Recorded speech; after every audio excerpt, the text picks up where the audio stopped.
নমস্কাৰ ছাত্ৰ ছাত্ৰীসকল মই জাহ্নবী দাস আজি তোমালোকৰ বিজ্ঞান বিষয়ৰ অষ্টম অধ্যায় জীৱই কেনেকৈ বংশ বিস্তাৰ কৰে তাৰ বিষয়ে আলোচনা কৰিম আজি আমি শিকিম মানুহৰ প্ৰজনন প্ৰক্ৰিয়াৰ বিষয়ে আমি অযৌন প্ৰজনন প্ৰক্ৰিয়া পঢ়িছিলো অযৌন প্ৰজনন প্ৰক্ৰিয়াৰ কিবা সীমাবদ্ধতা আছিল নেকি কিবা সীমাবদ্ধতা আছিল নিশ্চয় কি সীমাবদ্ধতা আছিল অযৌন প্ৰজনন প্ৰক্ৰিয়া কি হৈছিল একক জীৱৰ পৰা সৃষ্টি হৈছিল একক জীৱৰ পৰাই নতুন অপত্য কোষসমূহৰ সৃষ্টি হৈছিল গতিকে তাত কি দেখা নগৈছিল তাতে কোনো ধৰণৰ ভিন্নতা বা বিভিন্নতা দেখা পোৱা নগৈছিল যাৰ ফলত কি সম্ভৱ হোৱা নাছিল জৈৱ বিৱৰ্তন বা ক্ৰম বিকাশ সম্ভৱ হোৱা নাছিল কিন্তু যৌন প্ৰজনন প্ৰক্ৰিয়াত কি দেখা যায় জানানে ভিন্নতা দেখা যায় যাৰ কাৰণে কিহৰ সম্ভৱ হয় ক্ৰম বিকাশৰ সম্ভৱ হয় গতিকে যৌন প্ৰজনন প্ৰক্ৰিয়া হ'ব লাগিলে কিহৰ প্ৰয়োজন হ'ব পুংজনন তন্ত্ৰ আৰু কিহৰ প্ৰয়োজন হ'ব স্ত্ৰী জনন তন্ত্ৰৰ প্ৰয়োজন হ'ব স্ত্ৰী জনন তন্ত্ৰৰ প্ৰয়োজন হ'ব আৰু পুংজনন তন্ত্ৰ মেল ৰিপ্ৰডাক্টিভ সিস্টেমে যি জনন কোষ সৃষ্টি কৰিব কি সৃষ্টি কৰিব পুংজনন কোষ সৃষ্টি কৰিব আৰু স্ত্ৰী জনন তন্ত্ৰই কি সৃষ্টি কৰিব স্ত্ৰী জনন কোষ সৃষ্টি কৰিব এই পুংজনন কোষ আৰু স্ত্ৰী জনন কোষৰ মিলনৰ ফলত আৰু এই মিলন প্ৰক্ৰিয়া কি বুলি কোৱা হয় জানানে নিষেচন বুলি কোৱা হয় কি বুলি কোৱা হয় নিষেচন বুলি কোৱা হয় নিষেচন যাক ইংৰাজীত কি বুলি কোৱা হয় জানানে ফাৰ্টিলাইজেশ্যন বুলি কোৱা হয় কি বুলি কোৱা হয় ফাৰ্টিলাইজেশ্যন বুলি কোৱা হয় পুংজনন কোষ আৰু স্ত্ৰী জনন কোষৰ যেতিয়া সংগমৰ সময়ত মিলন হ'ব সেই প্ৰক্ৰিয়াক কি বুলি কোৱা হয় নিষেচন বুলি কোৱা হয় আৰু এই নিষেচনৰ ফলত কি সৃষ্টি হ'ব জানানে এটা যোজন কোষৰ সৃষ্টি হ'ব কিহৰ সৃষ্টি হ'ব যোজন কোষ বা জাইগোটৰ সৃষ্টি হ'ব এই যোজন কোষৰ বিভাজন হয় কি হ'ব কোষসমূহৰ কি হৈ থাকে দৈহিক কোষসমূহৰ কোষ সদায় বিভাজন হৈ থাকে গতিকে এই যোজন কোষৰ বিভাজন হৈ পেলাই কিহৰ সৃষ্টি হ'ব জানানে ভ্ৰূণ এমব্ৰায়ো ভ্ৰূণৰ সৃষ্টি হ'ব ভ্ৰূণৰ বিকাশ ঘটিয়ে কি হ'ব এটা নতুন প্ৰজন্মৰ সৃষ্টি হ'ব যি 9 মাহৰ পিছত হয়নে নহয় 9 মাহৰ বিকাশ continuous growth and development হৈ থাকে বিকাশৰ পিছত এই ভ্ৰূণৰ বিকাশ ঘটিয়ে কি হ'ব এটা নতুন প্ৰজন্মৰ সৃষ্টি হ'ব গতিকে দেখিছানে এয়া উচ্চ খাপৰ জীৱসমূহৰ মাজত এক জটিল প্ৰক্ৰিয়া যি যৌন প্ৰজনন প্ৰক্ৰিয়া আজি আমি সেই বিষয়ে শিকিবলৈ গৈ আছো গতিকে চোৱা ছাত্ৰ ছাত্ৰীসকল বুজি পাইছা তোমালোকে নিষেচন মানে কি নিষেচন হৈছে পুংজনন কোষ আৰু স্ত্ৰী জনন কোষৰ মাজৰ মিলন আমি শিকিবলৈ লওঁ চোৱা মানুহৰ প্ৰজনন সম্পৰ্কীয় গঠন পুৰুষ আৰু মহিলাৰ ক্ষেত্ৰত কি হয় বেলেগ বেলেগ গতিকে পুংজনন তন্ত্ৰৰো আকাৰ আৰু আকৃতি বেলেগ একেদৰে স্ত্ৰী জনন তন্ত্ৰৰো কি হয় আকাৰ আৰু আকৃতি বেলেগ পুংজনন তন্ত্ৰ বিভিন্ন অংগৰে গঠিত আমি চাও দেখিছা তোমালোকৰ আগত দেখুৱা হৈছে মানুহৰ প্ৰজননৰ বিষয়ে য'ত যি যৌন প্ৰজনন প্ৰক্ৰিয়াত দুটা ভিন্ন লিংগ বিশিষ্ট কিহৰ প্ৰয়োজন হয় জীৱৰ প্ৰয়োজন হয় চোৱা যৌৱন ল'ৰা ছোৱালীৰ ক্ষেত্ৰত কি হ'বলৈ ধৰে কিছু পৰিৱৰ্তন হ'বলৈ ধৰে তোমালোকে যেতিয়া দ্বিতীয় শ্ৰেণীত আছিলা প্ৰথম শ্ৰেণীত আছিলা তেতিয়া কেনেকুৱা আছিল তোমালোকৰ উচ্চতা কেনেকুৱা আছিল কম আছিল এতিয়া তোমালোকৰ উচ্চতা কি হৈ গৈছে বাঢ়ি গৈ আছে তোমালোকে এতিয়া ক্লাস 10 পাই গলা দশম শ্ৰেণী পাই গলা তোমালোকৰ উচ্চতা বাঢ়ি গল অকল উচ্চতা বাঢ়াই নহয় তোমালোকৰ আৰু কিছুমান পৰিৱৰ্তন দেখিবলৈ পোৱা গৈছে কেনেকুৱা পৰিৱৰ্তন লৰাবিলাকৰ ক্ষেত্ৰত কি হয় জানানে মাতটো গলগলিয়া হৈ যায় হয়নে নহয় হাড়ৰ আয়তন বৃদ্ধি পাবলৈ ধৰে একদম মাসল বনাবলৈ ভাল পায় হয়নে নহয় হাড়ৰ আয়তন বৃদ্ধি পাবলৈ ধৰে আৰু শৰীৰৰ কিছুমান নিৰ্দিষ্ট অংশত কি হ'বলৈ ধৰে চুলি বা নোমৰ সৃষ্টি হ'বলৈ ধৰে আৰু মুখত কিছুমান কি হয় জানানে যি পিম্পলছ বুলি কোৱা হয় হাল মইনাৰ সৃষ্টি হ'ব ধৰে আকৌ ছোৱালী বিলাকৰ ক্ষেত্ৰতো কি হয় জানানে ছোৱালী বিলাকৰ ক্ষেত্ৰত বাত বা কণ্ঠস্বৰটো কি হয় পাতল হ'বলৈ ধৰে আৰু স্তনৰ আকাৰ বৃদ্ধি পাবলৈ ধৰে আৰু কি পৰিৱৰ্তন হয় জানানে কিছুমান আবেগ অনুভূতিৰ সৃষ্টি হয় আৰু নিজকে লৈ কনসিয়াস বহুত সচেতন হ'বলৈ ধৰে সোৱা কেঁচুৱা অৱস্থাত যেতিয়া থাকে তেতিয়া আমাৰ কি হয় দাঁত সৰে হয় নে নহয় দাঁত সৰে কিন্তু আকৌ যেতিয়া আমাৰ বয়স বাঢ়ি গৈ থাকে তেতিয়া আকৌ কি বাঢ়ে জানানে তেতিয়া আকৌ আমাৰ উইজডম টিথ বুলি কোৱা হয় যেটো জ্ঞানবৰ্ধক দাঁত গজিবলৈ আৰম্ভ কৰে গতিকে সময়ৰ লগে লগে বয়সৰ লগে লগে এই বিভিন্ন পৰিৱৰ্তন সমূহ লাহে লাহে হৈ থাকে আৰু এই পৰিৱৰ্তন সমূহ কি হয় জানানে 10 11 12 13 এনেকুৱা বয়সৰ সময়ত দেখা দিবলৈ ধৰে আৰু এই সময়খিনিকে কি বুলি কোৱা হয় জানানে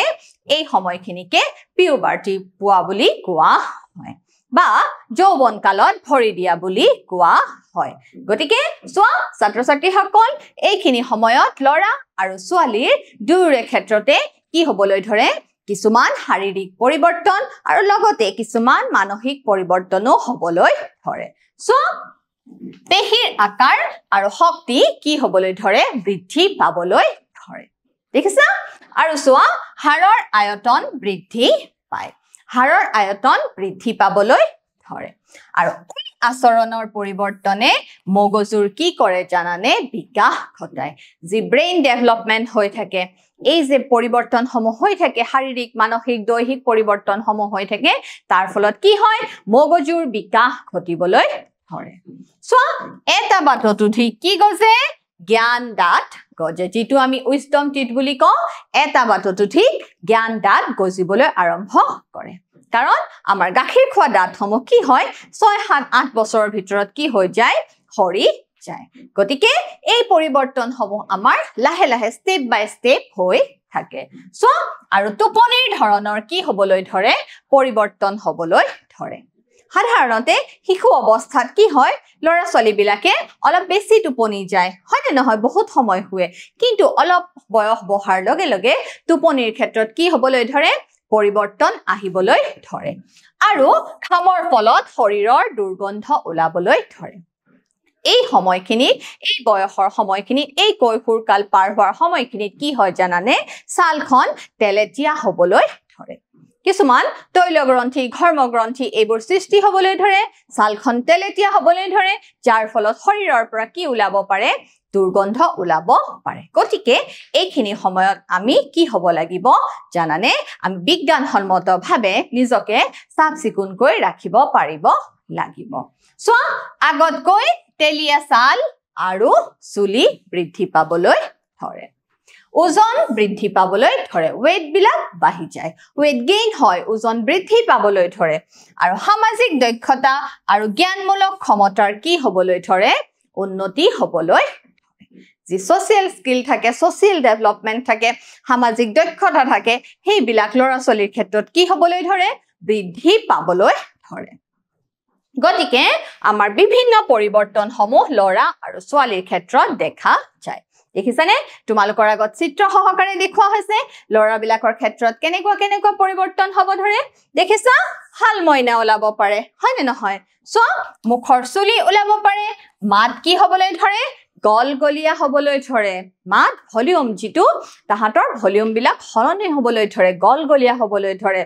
আকৌ সোৱা বুকুৰ আকাৰ বৃদ্ধি পাবলৈ ধৰে চেষ্ট বাঢ়িবলৈ ধৰে বুকুৰ আকাৰ বৃদ্ধি পাবলৈ ধৰে যেহেতু হাড়ৰ আয়তন বৃদ্ধি পাবলৈ ধৰে গতিকে এনেকুৱা পৰিৱৰ্তন বিলাক দেখা যায় আৰু মুখৰ আকৃতি বা অবয়ব কি হ'বলৈ ধৰে হলনি হ'বলৈ ধৰে সো লগতে কি হ'বলৈ ধৰে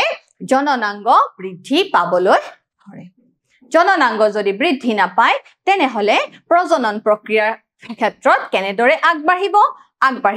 নোৱাৰিব গতিকে এই বিভিন্ন পৰিৱৰ্তন সমূহ কি হয় লৰাৰ ক্ষেত্ৰত দেখা পোৱা যায়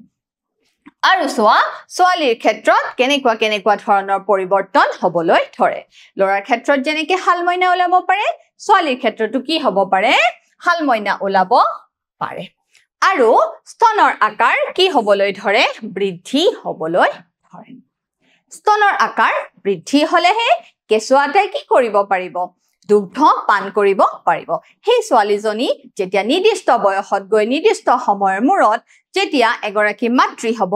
তেতিয়া তাই তেখেতৰ কেঁচুৱাক কি কৰিব লাগিব দুগ্ধ পান কৰাব লাগিব আৰু স্তনৰ আকাৰ যদি বৃদ্ধি নহয় দুগ্ধ পান কেনেকৈ কৰাব আৰু কেঁচুৱাটাই মাছ মাংস খাব পাৰিব নেকি চুবাই পেলাই নোৱাৰে গতিকে কেঁচুৱাটোৰ কাৰণে দুগ্ধ উত্তম খাদ্য গতিকে সেই কাৰণে কি হ'ব লাগিব স্তনৰ আকাৰ বৃদ্ধি পাব লাগিব মুখত হালমইনা হয় আৰু শৰীৰৰ কিছুমান নিৰ্দিষ্ট অংশত কি হ'বলৈ ধৰে চুলি বৃদ্ধি পাবলৈ ধৰে বা গজিবলৈ ধৰে আৰু কণ্ঠস্বৰ কি হ'বলৈ ধৰে পাতল হ'বলৈ ধৰে আৰু ঋতু চক্ৰ আৰম্ভ হ'বলৈ ধৰে যেটো পিউবাৰ্টি হোৱাৰ লগে লগে হ'বলৈ ধৰে আমি মাহেকিয়া বা ঋতু চক্ৰ বুলি কওঁ আৰম্ভ হ'বলৈ ধৰে গতিকে এই বিভিন্ন পৰিৱৰ্তনসমূহ কিহৰ ক্ষেত্ৰত দেখা যায় এজনী ছোৱালীয়ে যেতিয়া যৌৱন কালত ভৰি দিয়ে এই বিভিন্ন পৰিৱৰ্তনসমূহ দেখা পোৱা যায় দুজন ব্যক্তিৰ মাজত জনন কোষৰ প্ৰকৃত স্থানান্তৰৰ বাবে জনন কোষৰ প্ৰকৃত স্থানান্তৰৰ বাবে এক নিৰ্দিষ্ট অংগ বা গাঁথনিৰ কি হয় প্ৰয়োজন হয় পুং জনন কোষ আৰু স্ত্ৰী জনন কোষ আৰু লিংগটো থিয় হোৱাৰ সামৰ্থ্য লিংগ থিয় হলেহে কি সংঘটিত হ'ব প্ৰজনন কাৰ্য সংঘটিত হ'ব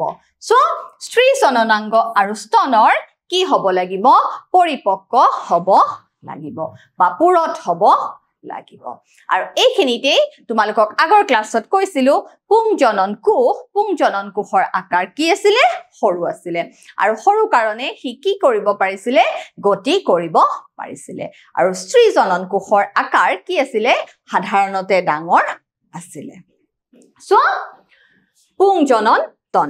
পুং জনন তন্ত্ৰ হৈছে জনন কোষ সৃষ্টি কৰা অংগ পুং জনন তন্ত্ৰ মেল ৰিপ্ৰডাক্টিভ সিস্টেমে কি কৰে জানানে জনন কোষ সৃষ্টি কৰে আৰু জনন কোষবোৰক নিষেচন ক্ষেত্ৰলৈ কি কৰে স্থানান্তৰ কৰে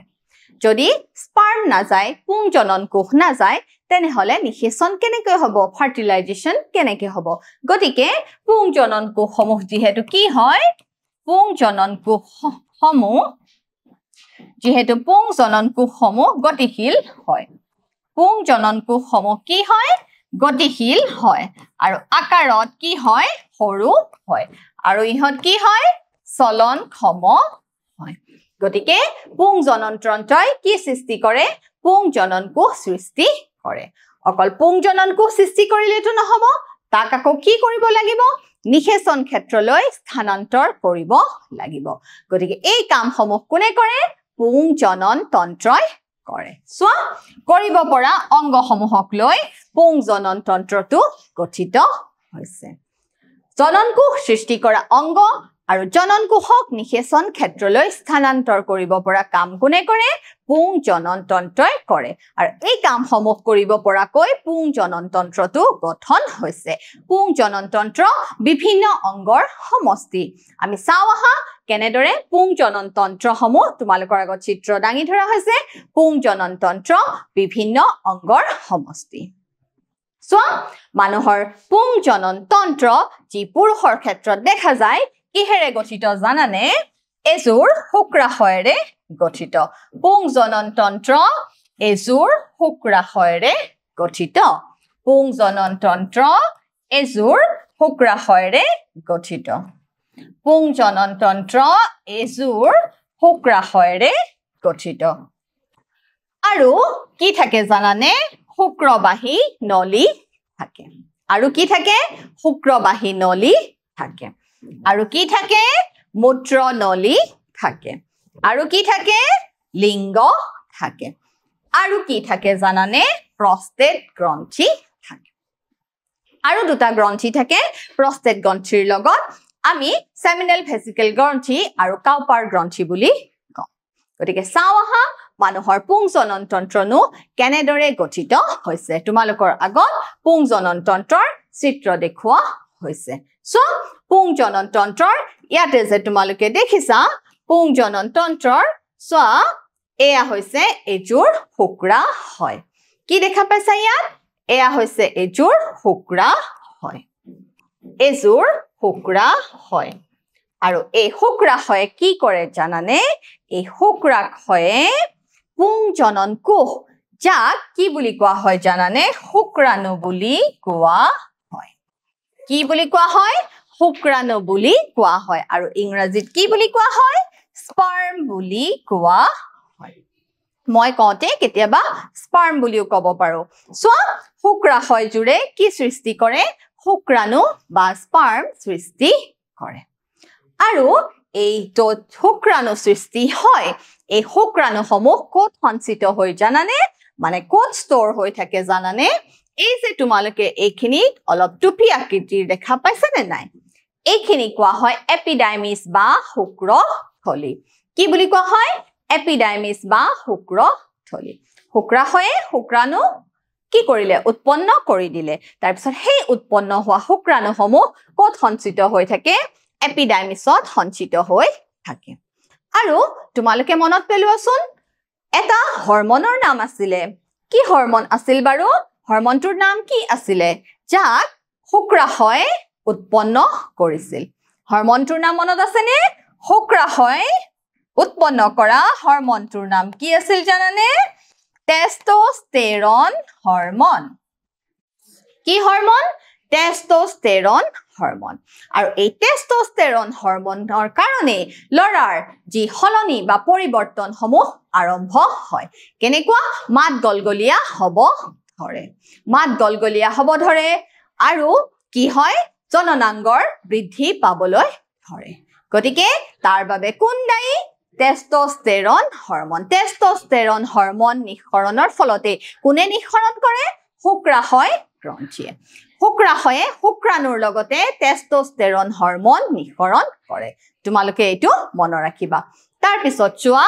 এয়া শুক্ৰাণু নিৰ্মাণ হল তাৰ পিছত সেই শুক্ৰাণু কি কৰিব লাগিব চোৱা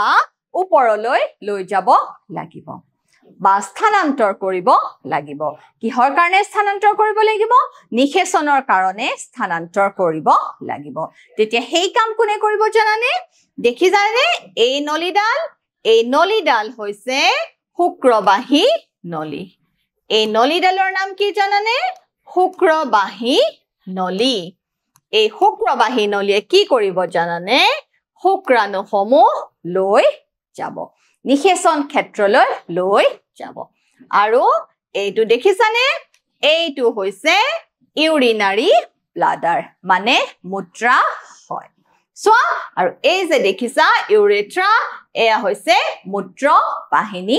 নলী চোৱা ইয়ালে কি গল শুক্ৰাণু গল আৰু এইখিনিতে এটা তোমালোকে কি দেখা পাইছা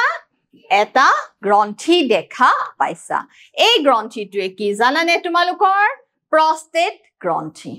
এই গ্ৰন্থিটোৱে কি হয় প্ৰস্টেট গ্ৰন্থি এখিনিতে আৰু দুটা গ্ৰন্থি দেখা পাইছানে এইটো হৈছে সেমিনেল ভেসিকল গ্ৰন্থি আৰু এই গ্ৰন্থিটোৰ নাম হৈছে কাউপাৰ গ্ৰন্থি এতিয়া চোৱা শুক্ৰাশয়ত শুক্ৰাণু নিৰ্মাণ হৈ গল হয়নে নহয় এক নিৰ্দিষ্ট বয়সৰ পিছত যৌৱন কালত ভৰি দিয়াৰ পিছত শুক্ৰাশয় জোৰত কিহৰ নিৰ্মাণ হল শুক্ৰাণুৰ নিৰ্মাণ হল আৰু শুক্ৰাণু ক'ত ষ্টৰ হৈ থাকিল ষ্টৰেজৰ কাম কোনে কৰিলে ষ্টৰেজৰ কাম কৰিলে এই এপিডাৰ্মিছ অংশই তাৰ পিছত যদি সংগম হয় সংগম হ'বলৈ হলে শুক্ৰাণু কোনে স্থানান্তৰ কৰিব শুক্ৰবাহী নলীয়ে স্থানান্তৰ কৰিব আৰু শুক্ৰবাহী নলী ইয়াত ক'ত দেখিছা এই ইউৰিনাৰী ব্লাডাৰত আহি লগ লাগিছে কিহৰ লগত লগ লাগিছে এই মূত্ৰবাহী নলীৰ লগত লগ লাগিছে আৰু এইখিনিতে যে প্ৰস্টেট গ্ৰন্থি কাউপাৰ গ্ৰন্থি আদি আছে এই গ্ৰন্থিসমূহে কি কৰে জানানে কিছুমান ক্ষাৰকীয় মাধ্যম তৈয়াৰ কৰে বা শুক্ৰাণুসমূহক কি কৰে এটা তৰল মাধ্যম প্ৰদান কৰে মানে ক্ষাৰকীয় কৰি তোলে ক্ষাৰকীয় ৰস নিৰ্মাণ কৰে মাধ্যম কি কৰি তোলে তৰল মাধ্যম কৰি তোলে যাক সিমেন্ট প্ৰস্তুত কৰা বুলি কোৱা হয় বা বীৰ্য প্ৰস্তুত কৰা বুলি কোৱা হয় শুক্ৰাণু কি হৈ যায় তৰল মাধ্যমৰ ৰূপলৈ গুচি যায় তাৰ পিছত কি হয় শুক্ৰবাহী নলী আহি পেলাই ক'ত লগ লাগেহি মূত্ৰ নলীত আহি লগ লাগেহি দেখিছা গতিকে এই মূত্ৰবাহী নলীত লগ লাগিলে কি হ'ব ই শুক্ৰাণু বহন কৰিব আৰু যি ৰেচন দ্ৰব্য পুৰুষৰ যি ৰেচন দ্ৰব্য মূত্ৰ কি কৰিব বহন কৰিব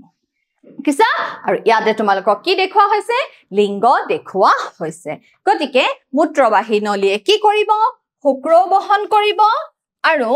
লগতে কি বহন কৰিব মূত্ৰ বহন কৰিব গতিকে এইটো হৈছে পুৰুষৰ প্ৰজনন তন্ত্ৰৰ চিত্ৰ মেল ৰিপ্ৰডাক্টিভ সিস্টেম সো ইয়াত তোমালোকৰ কি দেখুৱা হৈছে শুক্ৰাশয় দেখুৱা হৈছে আৰু শুক্ৰাশয়জে কি নিৰ্মাণ কৰে শুক্ৰাণু বা স্পাৰ্মৰ নিৰ্মাণ কৰে আৰু লগতে কি হৰমন নিঃসৰণ কৰে আৰু লগতে টেস্টোস্টেৰন হৰমন নিঃসৰণ কৰে টেস্টোস্টেৰন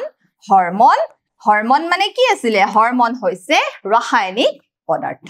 হয় নে নহয়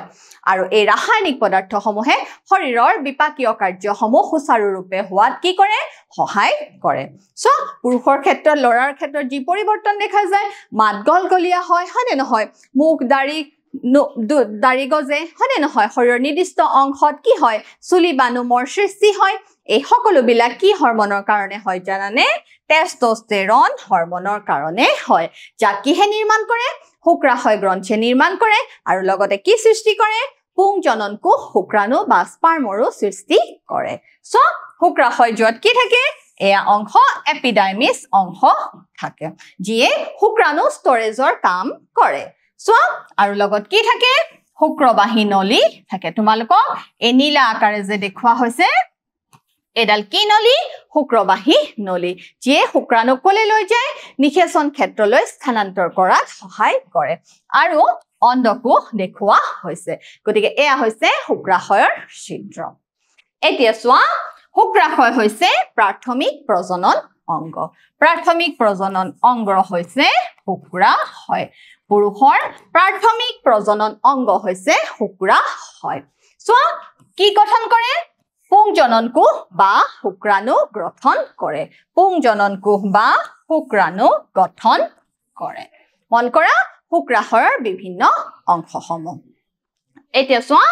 পুৰুষ মানুহৰ উদৰাংশৰ পশ্চাৎ ভাগত কি হয় জানানে শুক্ৰাশয়জোৰ অৱস্থিত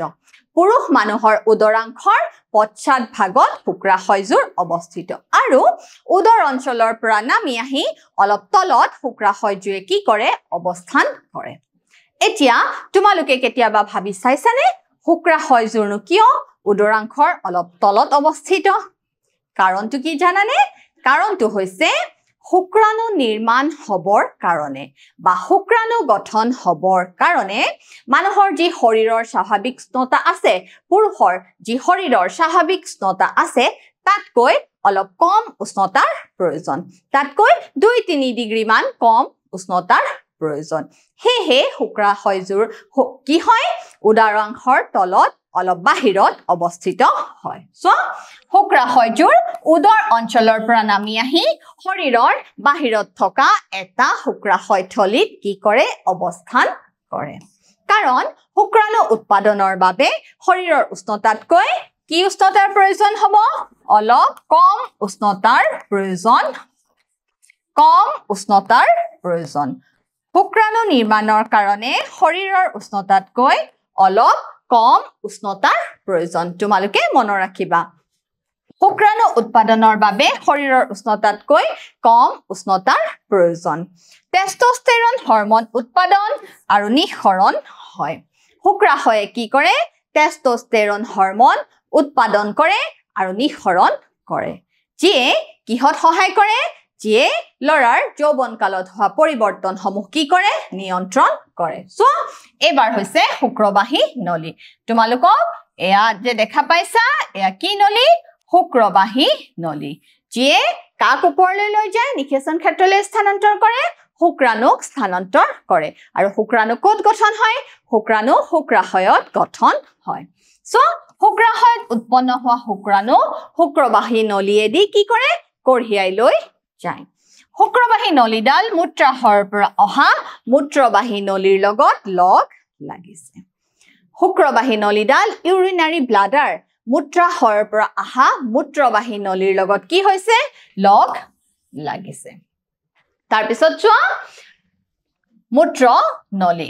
শুক্ৰাণু আৰু মূত্ৰ দুয়োটাই কি কৰে মূত্ৰ নলীয়ে বহন কৰে মূত্ৰ নলীয়ে শুক্ৰাণু আৰু মূত্ৰ দুয়োটাই কি কৰে বহন কৰে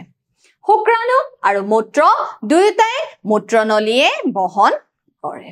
এইবাৰ চোৱা লিংগ দেখিছা তোমালোকৰ ইয়াত প্ৰস্টেট গ্ৰন্থি শুক্ৰবাহী নলী শুক্ৰাশয় আৰু লিংগৰ চিত্ৰ দেখুওৱা হৈছে সো গতিকে পুংজনন কোষ বা পুংজনন তন্ত্ৰৰ চিত্ৰ তোমালোকৰ আগত দাঙি ধৰা হৈছে আৰু সংগমৰ সময়ত কি হয় পুংজনন কোষ এই লিংগ পথেদি কি হয় বাহিৰ হয় এতিয়া চোৱা বাইচিক পুৰুষ জননাংগ লিংগ হৈছে বাইচিক পুৰুষ জননাংগ আৰু ই ডাঠ পেশীবহুল অংগ ই ডাঠ পেশীৰে গঠিত আৰু মূত্ৰ আৰু শুক্ৰাণুৰ বাবে ই কি হয় এক দুৱাৰ স্পাৰ্ম ওলাই যায় শুক্ৰাণু ওলাই যায় কিহৰ মাজেদি ওলাই যায় লিংগৰ মাজেদি ওলাই যায় সো পুংজনন তন্ত্ৰ তোমালোকৰ গোটেই পুংজনন তন্ত্ৰৰ চিত্ৰ দেখুওৱা হৈছে এয়া শুক্ৰবাহী নলী এয়া হৈছে প্ৰস্টেট গ্ৰন্থি আৰু এয়া হৈছে শুক্ৰাধাৰ প্ৰস্টেট গ্ৰন্থিয়ে কি কৰে শুক্ৰাণুক তৰল মাধ্যম প্ৰদান কৰে প্ৰস্টেট গ্ৰন্থিয়ে কি কৰে শুক্ৰাণুক তৰল মাধ্যম প্ৰদান কৰে দেখিছা তোমালোকে মনত ৰাখিবা প্ৰস্টেট গ্ৰন্থিয়ে তৰল মাধ্যম প্ৰদান কৰে মূত্ৰ নলীডালে শুক্ৰ আৰু মূত্ৰ গ্ৰহণ কৰে আৰু শুক্ৰবাহী নলীৰ ৰাস্তাত কি গ্ৰন্থি আছে প্ৰস্টেট গ্ৰন্থি আছে আৰু দুটা গ্ৰন্থি আছে বুলি মই তোমালোকক কৈছো সেমিডেল ভেসিকল গ্ৰন্থি আৰু কাউপাৰ গ্ৰন্থি এই তিনিটা গ্ৰন্থি লগ হৈ শুক্ৰাণুক কি মাধ্যম প্ৰদান কৰে তৰল মাধ্যম প্ৰদান কৰে আৰু ক্ষাৰকীয় ৰস নিঃসৰিত কৰে সো শুক্ৰাণুক তৰল মাধ্যম প্ৰদান কৰে শুক্ৰাণুৰ স্থানান্তৰ আৰু পুষ্টিত সহায় কৰে শুক্ৰাণুৰ স্থানান্তৰ হোৱা আৰু পুষ্টি বিভিন্ন উপাদানসমূহ পুষ্টি যোগান ধৰে এতিয়া চোৱা এটা শুক্ৰাণুৰ কি দেখুওৱা হৈছে তোমালোকৰ আগত চিত্ৰ দেখুওৱা হৈছে এটা শুক্ৰাণুৰ আকৃতিনো কেনেকুৱা হয় সো শুক্ৰাণুৰ এই অংশ যে কি বুলি কোৱা হয় জানানে মাথা বা মূৰ বা শিৰ বুলি কোৱা হয় আৰু এই শিৰ বা মূৰৰ ওপৰত এটা অংশ দেখা পাইছানে তোমালোকে এই অংশটো কি বুলি কোৱা হয় একৰজম বুলি কোৱা হয় আৰু এই মাজৰ অংশ কি বুলি কোৱা হয় জানানে মধ্য শাখা বুলি কোৱা হয় আৰু অলপ নেজৰ নিচিনা আকৃতি দেখা পাইছানে এইখিনি কি বুলি কোৱা হয় নেজ বুলি কোৱা হয়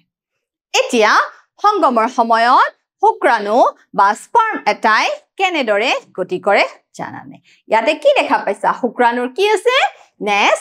আছে গতিকে তোমালোকে নিশ্চয় দেখিছা কেটাৰপিলাৰ বিলাকে কেনেদৰে চলন কৰে কেটাৰপিলাৰ বিলাকে এনেকে টক টক টক টককে খোজকাঢ়ি যায় নেকি টক টক টক টককে চলন কৰে নেকি নকৰে তোমালোকে কেতিয়াবা মটৰ গুচাওতে বা ফুলকবি এনেকুৱা পাচলি গুচাওতে নিশ্চয় কিছুমান পোক দেখা পাইছা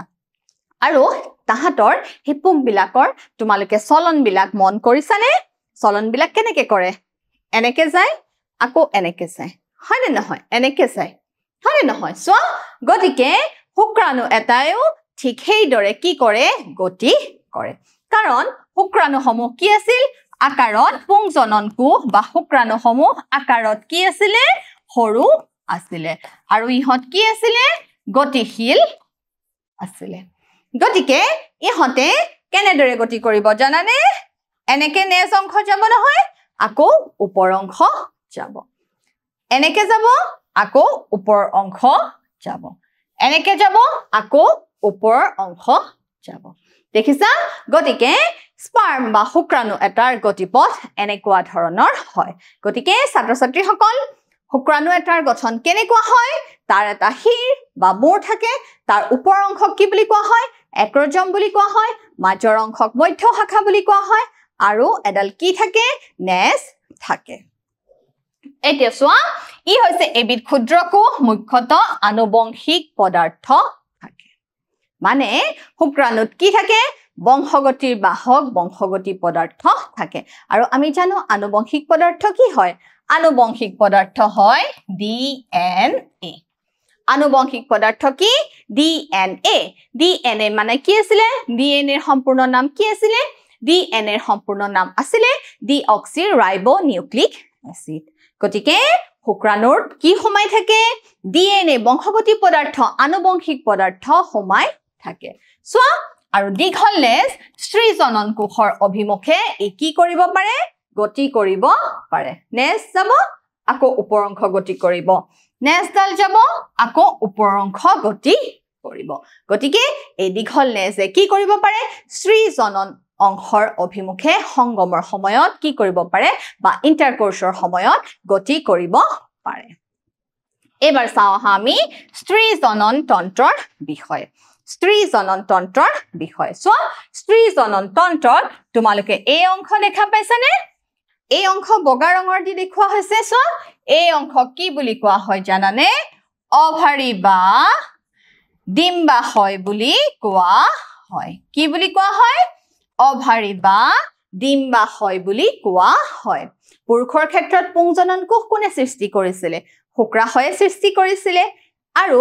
স্ত্ৰী জনন তন্ত্ৰৰ সময়ত ডিম্বকোষ সমূহ বা এক সমূহ কোনে সৃষ্টি কৰে জানানে ডিম্বাশয়ে সৃষ্টি কৰে এই ডিম্বাশয়তে কি থাকে জানানে হাজাৰ হাজাৰ অপৰিপক্ক ডিম্বক থাকে হাজাৰ হাজাৰ অপৰিপক্ক ডিম্বক থাকে মানে যেতিয়া এগৰাকী মহিলাই এজনী কন্যা সন্তান জন্ম দিয়ে জানানে সেই যে কন্যা সন্তান জন্ম হয় তাই জন্মৰ সময়তে কি কৰে এক সেল সমূহ লৈ পেলাই জন্ম হয় দেখিছানে কি আচৰিত কথা এক সেল সমূহ লৈ জন্ম হয় কিন্তু কি অৱস্থাত থাকে জানানে অপৰিপক্ক অৱস্থাত থাকে সেই এক সেল সমূহ অপৰিপক্ক অৱস্থাত থাকে অপৰিপক্ক অৱস্থাত থাকে গতিকে যেতিয়া পিউবাৰ্টি আৰম্ভ হয় বা প্ৰথম মাহেকিয়া বা ঋতুচক্ৰ আৰম্ভ হয় তাৰ পিছতে এই অপৰিপক্ক ডিম্বসমূহে কি লাভ কৰে পৰিপক্ক বা পূৰ্ণ হ'বলৈ ধৰে এতিয়া চোৱা এই যে অংশখিনি তোমালোকে দেখিছা এই অংশখিনিৰ নাম কি জানানে এই অংশখিনি হৈছে ফেলোপিয়ান টিউব এই অংশখিনি কি ফেলোপিয়ান টিউব বা ফেলোপিয়ান নলী ফেলোপিয়ান টিউব বা ফেলোপিয়ান নলী এতিয়া ঋতুস্ৰাৱ বা মাহেকিয়া হোৱাৰ 14 দিনৰ পিছত কি হয় জানানে ইয়াৰে পৰা এটাকৈ ডিম্বক কলে যায় জানানে এই ফেলোপিয়ান টিউবলৈ যায় এই ফেলোপিয়ান টিউবলৈ যায়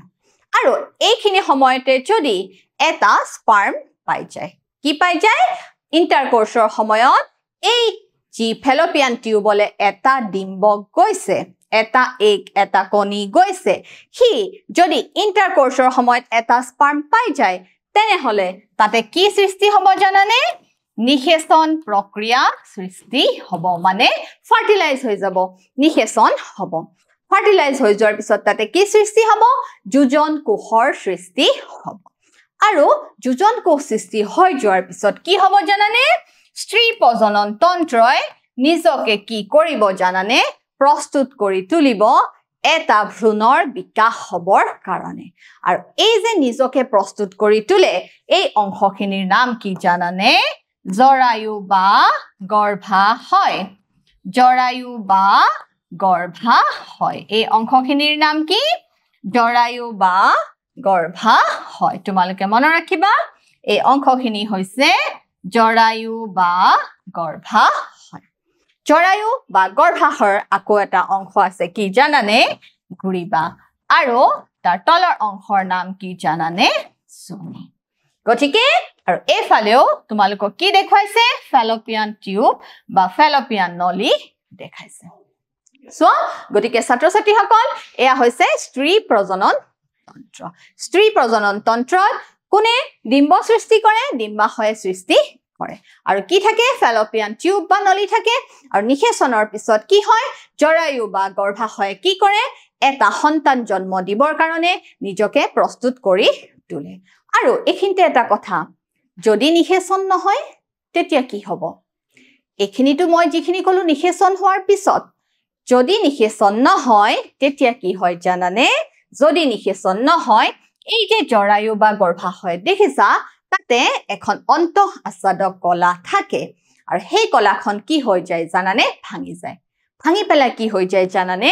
ৰক্ত আৰু শ্লেষ্মা হিচাপে কি হয় এই যি ডিম্ব আছিলে যি ডিম্ব এৰি দিছিলে মাহেকীয়া হোৱাৰ 14 ডেজৰ পিছত সেই ডিম্ব কি হৈ যায় উলাই গুছি যায় আৰু তাকে আমি কি বুলি কওঁ জানানে তাকে আমি কওঁ মাহেকীয়া বা ঋতুচক্ৰ বা ঋতুস্ৰাৱ হোৱা বুলি কওঁ গতিকে বুজি পাইছা এতিয়া ছাত্ৰ ছাত্ৰীসকল নিষেচন যদি হৈ গল তেনেহলে যোজন কোষ সৃষ্টি হ'ব যোজন কোষৰ বিভাজন হ'ব বিভাজন হৈ পেলাই ভ্ৰূণৰ সৃষ্টি হ'ব আৰু যি 9 মাহৰ পৰৱৰ্তী পৰ্যায়ত আমি এটা কি পাই যাম সুস্থ সন্তান পাই যাম আৰু আদাৰৱাইজ যদি নিষেচন নহয় তেতিয়া এই পৰিপক্ক ডিম্বটো কি হৈ যাব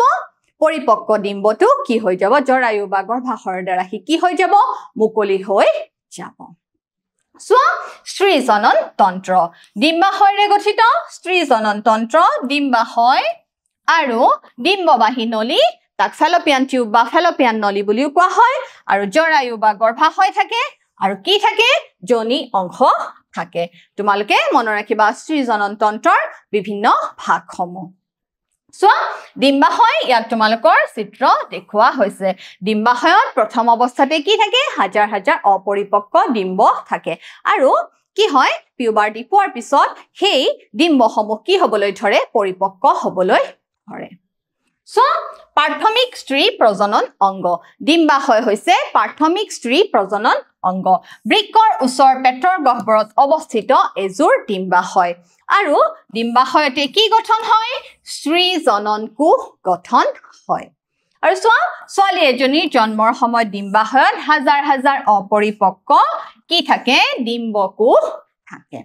আৰু যৌৱন প্ৰাপ্ত হোৱাৰ লগে লগে সেই অপৰিপক্ক ডিম্বসমূহ কি হ'বলৈ ধৰে পৰিপক্ক হ'বলৈ ধৰে ইয়াৰে কিছুমান যৌৱন কালত কি হয় পৰিপক্ক হয় সো ডিম্ববাহী নলী বা ফেলোপিয়ান নলী হৈছে এজোৰ দীঘল বক্ৰ নলী তোমালোকক দেখুৱা হৈছে এজোৰ দীঘল বক্ৰ নলী য'ত কি হয় নিষেচন হয় বা ফাৰ্টিলাইজেশ্যন হয় ডিম্বকোষ ডিম্বনলী বা ফেলোপিয়ান নলীৰ মাজেদি আহি ক'ত থিতাপি লয় গৰ্ভাশয়ত থিতাপি লয় দুয়োডাল ডিম্বনলী একেলগ হৈ পেলাই কি গঠন কৰে দুয়োডাল ডিম্বনলী একেলগ হৈ পেলাই জৰায়ু গঠন কৰে সো জৰায়ু বা গৰ্ভাশয় হৈছে ডাঠ পেশীবহুল মোনা সদৃশ অংগ ডাঠ পেশীৰে গঠিত মোনা সদৃশ অংগ আৰু ইয়াতে কি বিকশিত হ'ব পাৰে ভ্ৰূণ বিকশিত হ'ব পাৰে ভ্ৰূণ 9 মাহৰ ভিতৰত বিকশিত হৈ এটা নতুন প্ৰজন্মৰ সৃষ্টি হয় আৰু ই হৈছে গ্ৰীবাৰ তলৰ ঠেক অংশ সো যোনি তোমালোকৰ আগত যোনি পথৰ চিত্ৰ দেখুৱা হৈছে আৰু এই যোনি পথেদি কি হয় সংগমৰ সময়ত পুং জনন কোষ শুক্ৰাণু বা স্পাৰ্ম কি হয় যোনি পথেদি স্ত্ৰী জনন অংগত প্ৰৱেশ কৰে আৰু এই যোনি পথেদি কি হয় জানানে মূত্ৰ ওলাই যায় সো জৰায়ুৰ দুই পাৰ্শ্বীয় কোণ দুটাত দুকাষৰ পৰা অহা ডিম্বনলী দুডাল প্ৰৱেশ কৰে আৰু গ্ৰীবা অংশৰ তলফালে কি হয় যোনি পথত মুকলি হয় যৌন সংগমৰ সময়ত শুক্ৰকোষ যোনি পথেদি কি হয় সোমাই আহে যৌন সংগমৰ সময়ত শুক্ৰাণু বা স্পাৰ্ম যোনি পথেদি কি হয় স্ত্ৰী জনন কোষত প্ৰৱেশ কৰে এতিয়া ছাত্ৰ ছাত্ৰীসকল তোমালোকে মোক কি কৰিব লাগিব এটা পৰীক্ষা দিব লাগিব মোৰ প্ৰথম প্ৰশ্ন চোৱা নিম্নলিখিত কোনটো মানুহৰ স্ত্ৰী প্ৰজনন তন্ত্ৰৰ অংশ নহয় চোৱা শুক্ৰাশয় গৰ্ভাশয় ডিম্ববাহী নলী ডিম্বাশয় তেনেহলে উত্তৰটো কি হ'ব উত্তৰটো হ'ব শুক্ৰাশয় শুক্ৰাশয় স্ত্ৰী প্ৰজনন তন্ত্ৰৰ অংশ নহয় মোৰ দ্বিতীয় প্ৰশ্ন চোৱা পুৰুষৰ ক্ষেত্ৰত শুক্ৰাণু গঠন হয় শুক্ৰবাহী নলী শুক্ৰাধাৰ শুক্ৰাশয় শুক্ৰথলী শুক্ৰাণু ক'ত গঠন হয় শুক্ৰাণু শুক্ৰাশয়ত গঠন হয় মোৰ তৃতীয় প্ৰশ্ন চোৱা নিষেচন ক'ত হয় ডিম্বাশয়ত ফেলোপিয়ান টিউব বা ফেলোপিয়ান নলী জৰায়ু আৰু যোনি ক'ত গঠন হয় নিষেচন হয় ফেলোপিয়ান টিউব বা ফেলোপিয়ান নলীত মোৰ চতুৰ্থ প্ৰশ্ন চোৱা